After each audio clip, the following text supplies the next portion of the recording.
Assalamualaikum warahmatullahi wabarakatuh. Perkenalkan, nama saya Alfiana Hoir, NIM E 2019-1159. Di sini saya akan menanggapi kembali video dari Bapak Dr. Abdul Wadud Nafis tentang peran dan fungsi dari Bank Sentral.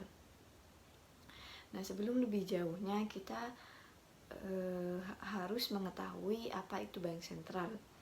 Nah, Bank Sentral ini merupakan sebuah instansi yang memiliki tanggung jawab atas kebijakan moneter di suatu wilayah negara.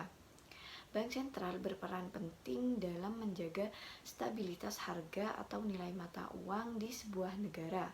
Selain itu, Bank Sentral juga berfungsi untuk menjaga agar tingkat inflasi itu terkendali. Bank Indonesia sebagai bank sentral yang memiliki tujuan untuk mencapai dan memelihara kestabilan rupiah. Untuk mencapai tujuan tersebut, Bank Indonesia terus melakukan suatu kebijakan moneter yang konsisten, transparan, dan mempertimbangkan kebijakan umum pemerintah di bidang perekonomian. Sebagai bank sentral, Bank Indonesia merupakan lembaga negara yang independen, sehingga dapat melaksanakan tugas dan wewenangnya tanpa ada campur tangan pemerintah ataupun pihak lain, kecuali guna hal-hal yang tegas diatur dalam undang-undang.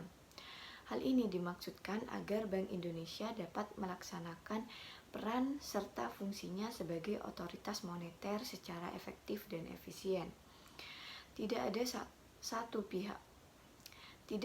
pihak pun yang dapat mencampur pelaksanaan dari Bank Indonesia.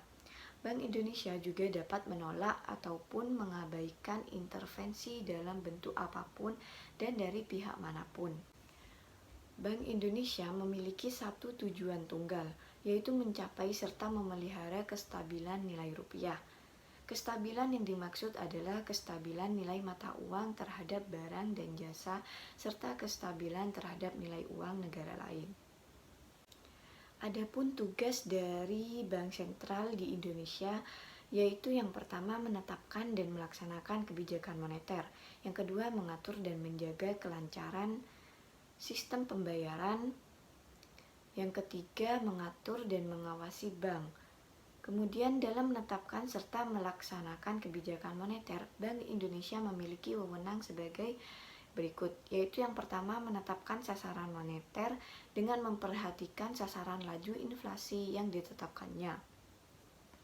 Kemudian melakukan pengendalian moneter dengan menggunakan cara yang termasuk namun tidak terbatas pada yang pertama, operasi pasar terbuka di pasar uang baik rupiah maupun valuta asing. Yang kedua, penetapan tingkat diskonto. Yang ketiga, penetapan cadangan wajib minimum. Yang keempat, pengaturan kredit atau pembiayaan. Guna mencapai fungsi serta tujuannya, Bank Indonesia memiliki 3 pilar bidang tugas yang perlu integrasi untuk mencapai tujuan serta memelihara kestabilan nilai rupiah. Berikut adalah 3 pilar tersebut. Yang pertama, mencapai dan memelihara kestabilan nilai rupiah. Yang kedua, menetapkan dan melaksanakan kebijakan moneter. Yang ketiga, mengatur dan menjaga kelancaran sistem pembayaran, stabilitas sistem keuangan.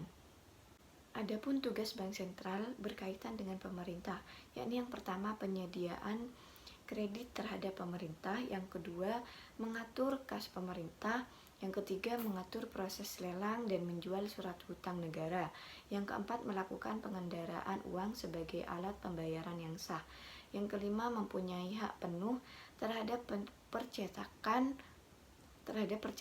dan produksi uang, yang keenam mempunyai hak tunggal terhadap percetakan uang. Sekian dari saya, kurang lebihnya mohon maaf. Wassalamualaikum warahmatullahi wabarakatuh.